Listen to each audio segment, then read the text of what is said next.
This is level 3 DIY for locating the subject. You need a highlighter, a pen or pencil, and a piece of notebook paper. Before we begin, I want to talk about prepositional phrases. So get out your pen and your notebook piece of paper. Okay, so prepositions is one of the 8 parts of speech.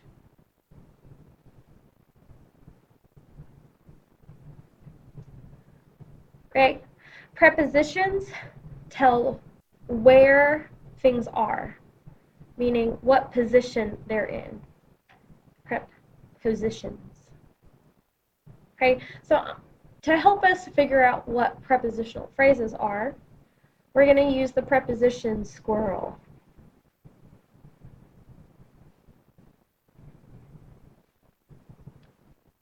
And here is how the preposition squirrel helps us. Go ahead and draw a little tree. Doesn't have to be fancy. Okay, and our squirrel lives in this tree.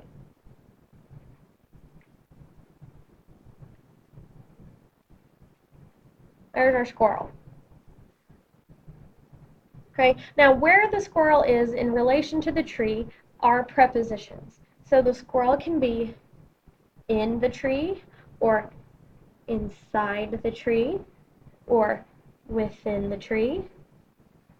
It can be on the tree, or it could be under the tree, or it could be below the tree, or it can be above the tree, or it could go over the tree, or it can be outside the tree.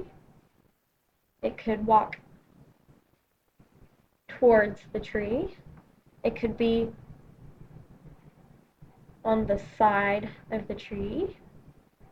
It could be in front of the tree or behind the tree.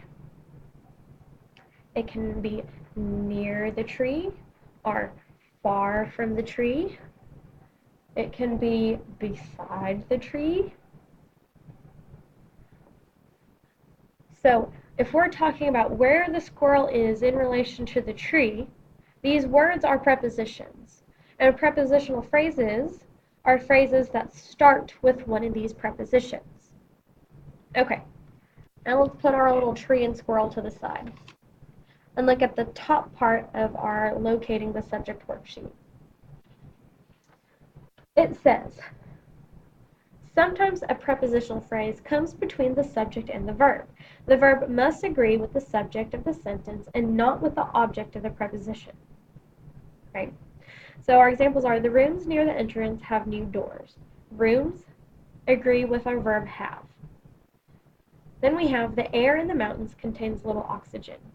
Air, our subject, agrees with our verb contains. In the first sentence, near the entrance is a prepositional phrase, near the entrance. The subject of the sentence is rooms, which is plural. Therefore, the verb that agrees with it, have, is also plural. In the second sentence, in the mountains, is a prepositional phrase. The singular verb agrees with air, which is the singular subject. Okay? You can check for subject-verb agreement by removing prepositional phrase. So we have, the rooms have new windows, and the air contains little oxygen. Some sentences begin with there or here. These words are never the subject of a sentence. Look for the subject after the verb. There are many palm trees in Florida. Here's our preposition. Here in the city is a large building. Here is our preposition. Okay? The sentence is talking about trees, which is plural, so we have our verb are has to agree with it. In this sentence, building is our subject, and there's only one, singular, so is agrees with it. To make finding the subject easier, rearrange these sentences by placing the subject before the verb in the usual manner. So instead of saying, there are many palm trees in Florida, we say, many palm trees are there in Florida. And instead of saying here in the city is a large building, we say a large building is here in the city. So we just rearranged our sentences. Here is our preposition, there is our preposition, and then we have our subject and verb. Subject and verb. Okay, so let's look at exercise 1. It says draw one line under the subject, draw 2 lines under the verb in parentheses that agrees with the subject. Okay, I'm going to do 1 through 3 with you. So it says, the monkeys in the zoo climbs trees all the way or climb trees all the way. Monkeys is plural. So we need to pick our verb that is also plural. Number 2, students from all over the country attend day camp or attend day camp every spring. Students is our subject, it's plural, so we need to pick our plural verb. Number 3, cookies fresh from the oven tastes delicious or taste delicious. Cookies is plural, so our verb needs to also be plural. Go ahead and do 4 through 7 and then flip to the back.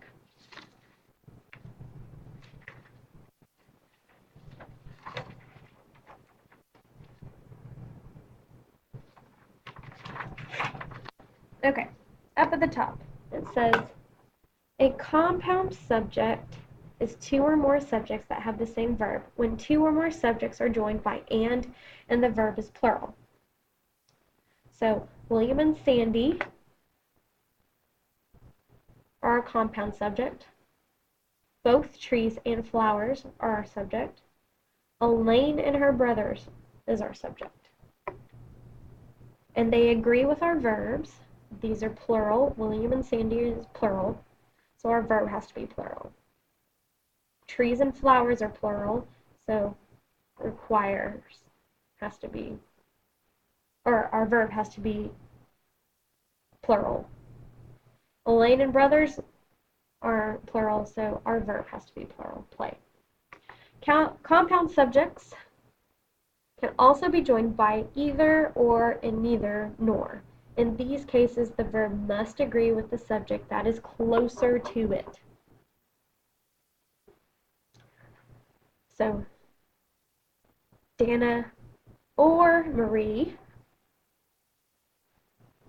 knows the answer. Marie is the subject closest to the verb, so it has to be singular because Marie is singular.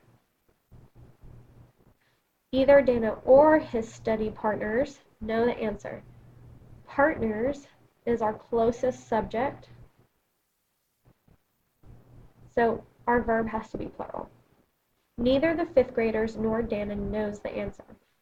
Dana is our closest subject, which is singular, so our verb has to be singular. Okay, exercise 1. Draw 2 lines under the verb in parentheses that agrees with the subject. I'm going to do 1 through 5 with you. Number 1, neither shoes nor jackets fits or fit in these lockers.